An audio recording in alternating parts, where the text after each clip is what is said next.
करने के बाद जब वो कौम न सुधरी तो अल्लाह रब्बुल इज्जत ने एक चूहे के जरिए से उस कौम को हलाक कर दिया। और हलाक यूं किया कि अल्लाह अकबर, एक चूहा उनके डेम के अंदर सुराख करता है। आप मुझे बताओ मेरे अल्लाह की कुदरत और ताकत का आलम क्या है।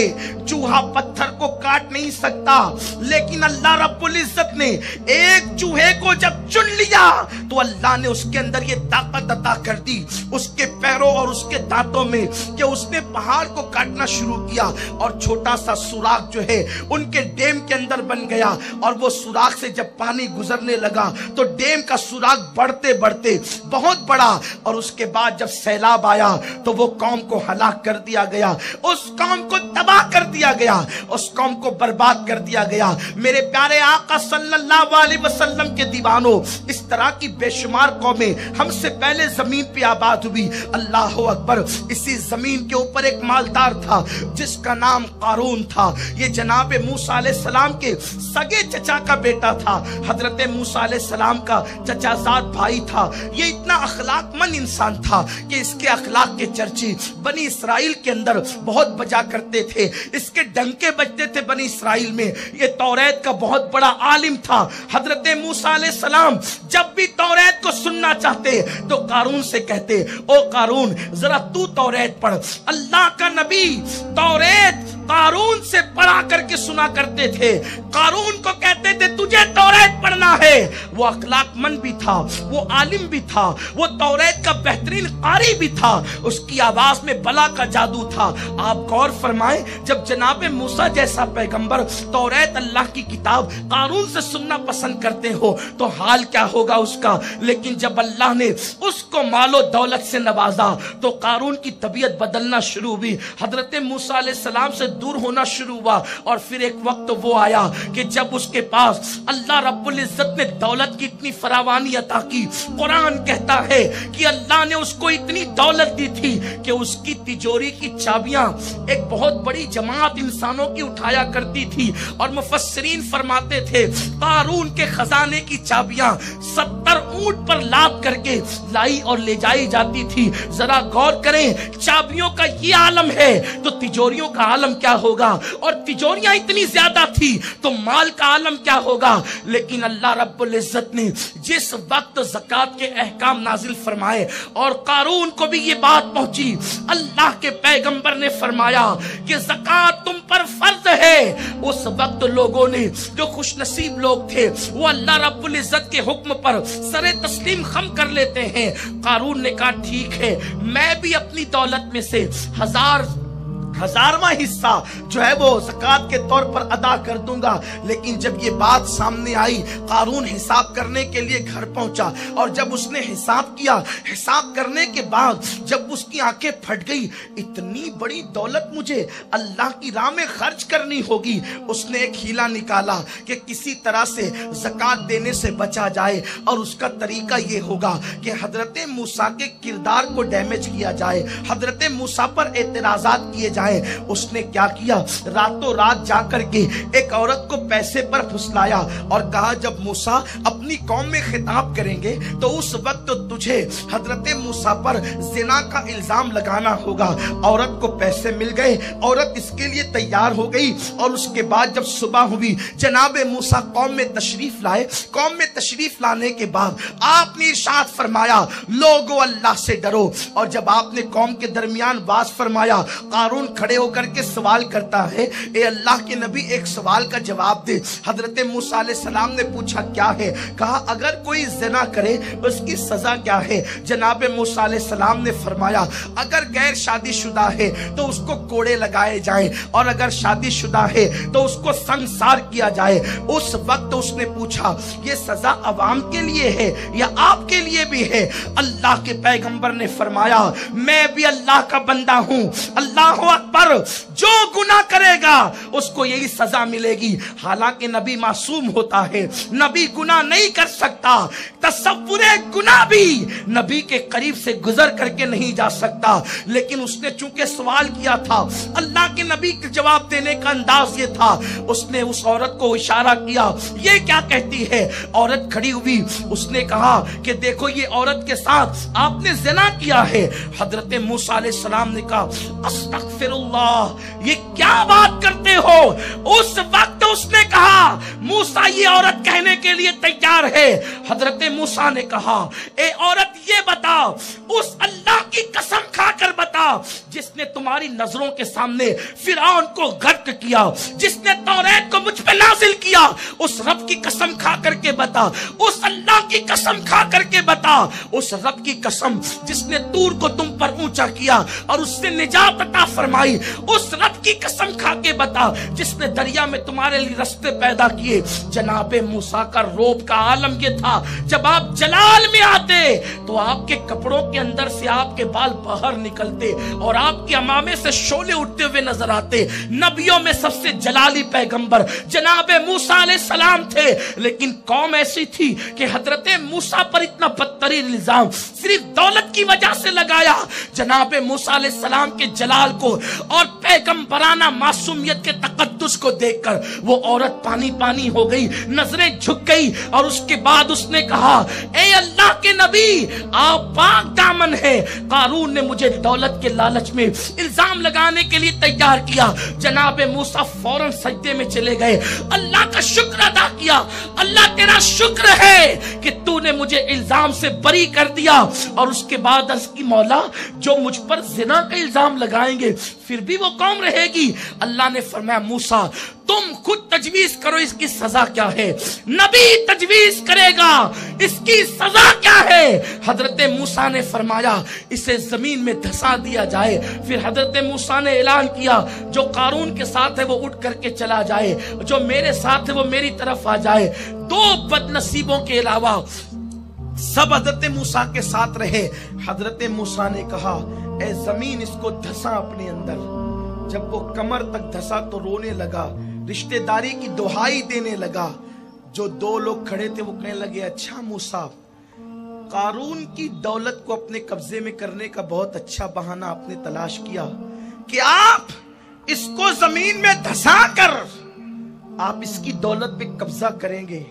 हजरत मूसा ने अर्ज की, अल्लाह कारून की दौलत को इसके सर पे डाल दे और ये दौलत समेत धस जाए।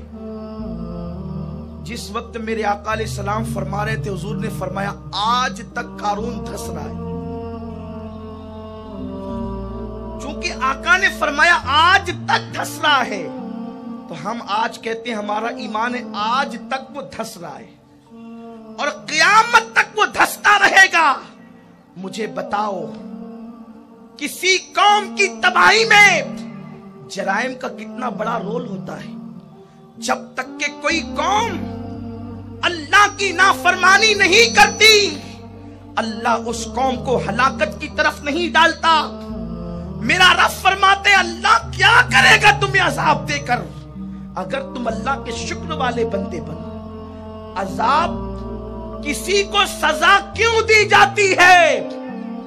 अगर कोई किसी को सजा देता है तो ये बताने के लिए कि मैं बड़ा हूं और तू छोटा है।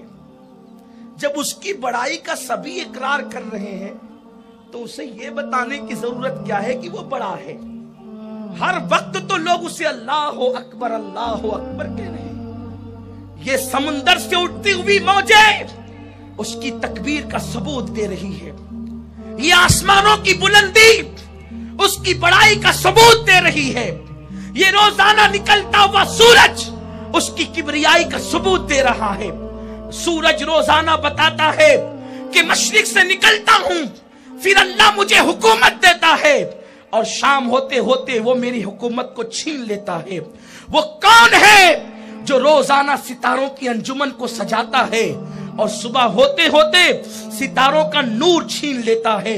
یہ چمکتے ستارے اس کی کبریائی کا ثبوت ہے. یہ ڈوبتے ہوئے ستارے اس کی کبریائی کا ثبوت ہے. یہ آتی ہوئی راتیں اس کی کبریائی کا ثبوت ہے. یہ آتے ہوئے دن اس کی کبریائی کے ثبوت ہے. ہے کوئی ایسا جو رات لائے اور دن لائے اور پھر اتنی بڑی رات جو پوری دنیا میں اندھیرا کر دیتی ہے؟ جب صبح آتی ہے تو وہ رات کہاں چلی جاتی ہے؟ جب دن آتا ہے تو دن رات کا اندھیرا کہاں لپیٹ دیا جاتا ہے؟ اور جب رات آتی ہے تو دن کا اجالا کہاں لپیٹ دیا جاتا ہے؟ وہ میرا اللہ ہے جو رات کو لپیٹنے کی قدرت رکھتا ہے. وہ میرا اللہ ہے جو دن کے اجالے کو سمیٹنے کی قدرت رکھتا ہے. وہ کون ہے جس نے لنگڑے مچھر سے نمرود کو ہلاک کیا؟ وہ کون ہے جس نے فرعون کو دریا میں غرق کر دیا؟ وہ کون ہے جو دریاؤں کے اندر مچھلیوں کو رزق دیتا ہے؟ وہ کون ہے جو صدف کے اندر سیپ کے اندر موتی پیدا کرتا ہے؟ ہے انسان کی عقل کام کرنے والی کہ ایک بوند سے میرا اللہ سیپ کے اندر صدف کے اندر موتی پیدا کرتا ہے؟ ہے کوئی ایسی طاقت والا؟ تو انسان سزا اسے دیتا ہے جس کو یہ بتانا ہو کہ میں بڑا ہوں. میرے اللہ پوری کائنات تو تیری بڑائی کو تسلیم کر چکی ہے. یہ درختوں کی پتیاں تیری بڑائی کے گیت گا رہی ہے. یہ سورج کی شعاعیں تیری کبریائی کے ترانے پڑھ رہی ہے. یہ بادل کا برسنا ایک ایک بوند تیری کبریائی کے گنگن گیت گا رہی ہے. یہ بھورے یہ تیری کبریائی کے گیت گا رہے ہیں. یہ مسکراتی ہوئی کلیاں تیری کبریائی کے گیت گا رہے ہیں. یہ کھلتے ہوئے پھول تیری کبریائی کے گیت گا رہے ہیں. سزا تو اس کو وہ دیتا ہے جو اپنی بڑائی چھانٹنا چاہتا ہے. ساری کائنات اسے بڑا مان رہی ہے. وہ کہتا ہے میں کیا کروں گا تمہیں سزا دے کر؟ اللہ تمہیں سزا دینا نہیں چاہتا اگر تم اس کے شکر گزار بندے بنو. وہ سزا کیوں دیتا ہے؟ جب تم اس کی نافرمانی کرتے ہو تو وہ تمہیں ہوشیار کرنے کے لیے جھٹکے دیتا ہے. اور اس کے بعد اگر تم ہوش میں آ جاؤ، تم توبہ کر لو، تو پھر وہ تم پر نعمتوں کی برسات کرتا ہے. اور اگر تم ہوش میں نہ آؤ تو پھر تم سے عزت کے ساتھ جینے کا حق بھی چھین لیتا ہے. اللہ کا قرآن ہر صورت کے اندر امتوں کی داستان موجود ہے.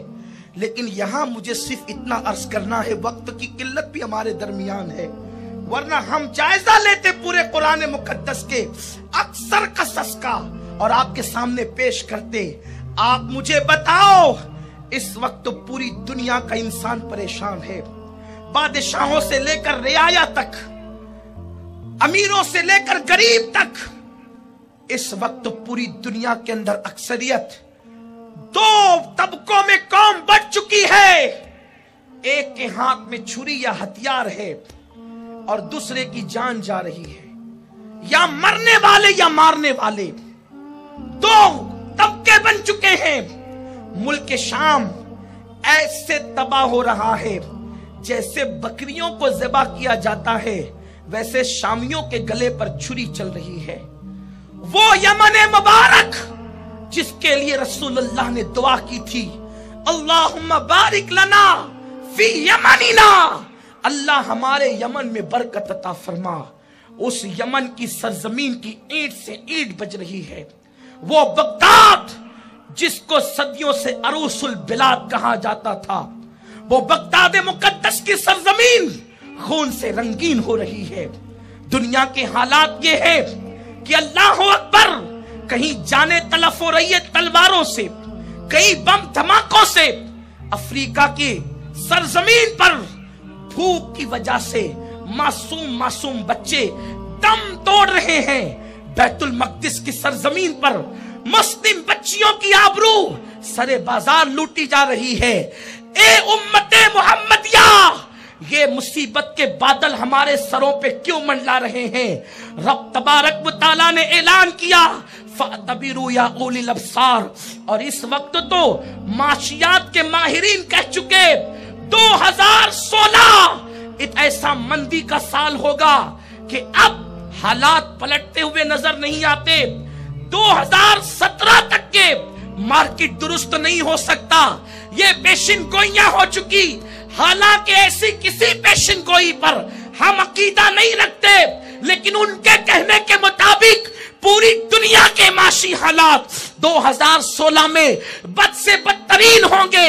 जमीन की कीमत घट रही है, सोने की कीमत घट रही है, यूरो की कीमत गिर रही है, पूरी दुनिया में हमाहमी है।